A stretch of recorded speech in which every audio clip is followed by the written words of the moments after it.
বাবা আমার কাছ থেকে নাই, বাবা চলে গেছে, পুলিশ বাবাকে গুলি করছে।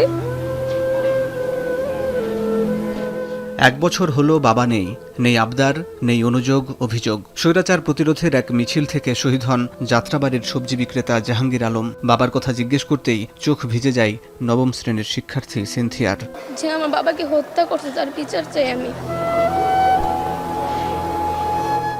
এদিকে সন্তানের খুনিদের বিচারের পাশাপাশি সংস্কার না করে নির্বাচন দিলে আবার রাজপথে নামার হুঁশিয়ারি দেন শহীদ নাইমের মা। মাথার গাম পায়ে ফেলে আমার সন্তান ধারণ করছি। আমার যে বুকে কষ্ট, রাত্রবেলা আমি ঘুমাইতে পারি না, সারা রাত্র।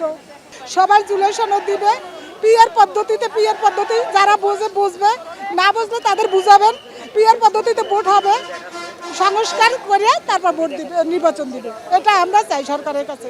এছাড়া সরকার ভোট মানে নির্বাচন দিলে তারা মানে সে যাবে বাংলাদেশ ছেড়ে, তারা টেনে ধরবো। শহীদ পরিবারের এই সদস্যরা অংশ নেন মাদ্রাসা রেজিস্ট্যান্স ডে অনুষ্ঠানে।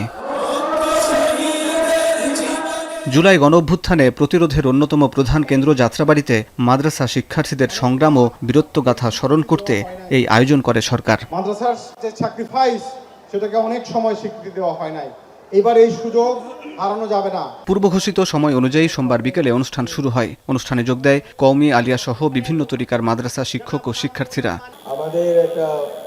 অনুষ্ঠানে তথ্য উপদেষ্টা বলেন, এ জনপদে আলেম ওলামাদের সংগ্রামের সিলসিলা কয়েকশো বছরের। তবে স্বাধীনতার পর তারা বিভিন্ন ট্যাগিংয়ের শিকার হয়েছেন। জুলুমের বিরুদ্ধে আলেমদের ঐক্যবদ্ধ হবার আহ্বান জানিয়ে তিনি বলেন, ভবিষ্যতে কোনো প্রধানমন্ত্রী যেন কোনো মজলুমের বিরুদ্ধে ঔদ্ধত্য দেখাতে না পারে।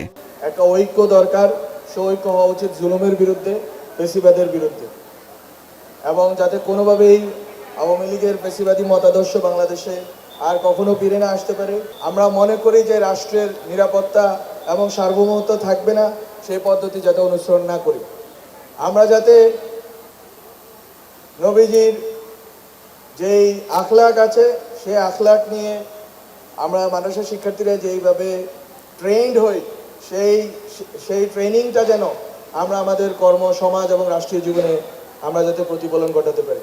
আলোচনা পর্ব শেষে সন্ধ্যায় সাংস্কৃতিক অনুষ্ঠান ও রাতে ড্রোন শোর আয়োজন থাকলেও উত্তরায় দুর্ঘটনার কারণে সন্ধ্যার আগেই অনুষ্ঠান শেষ করেন আয়োজকরা। এ সময় আহত ও নিহতদের উদ্দেশ্যে শিক্ষার্থীদের নিয়ে দোয়া করেন আলেম সমাজ। ইয়া আল্লাহ, জুলাই সনদ বাস্তবায়ন করার জন্য ইয়া আল্লাহ সরকারকে সুমতি দান করো। ইয়া আল্লাহ, এখানে যেন কোনো ধরনের বৈষম্য আর না হয়। হাসিব বিল্লাহ, এখন, ঢাকা।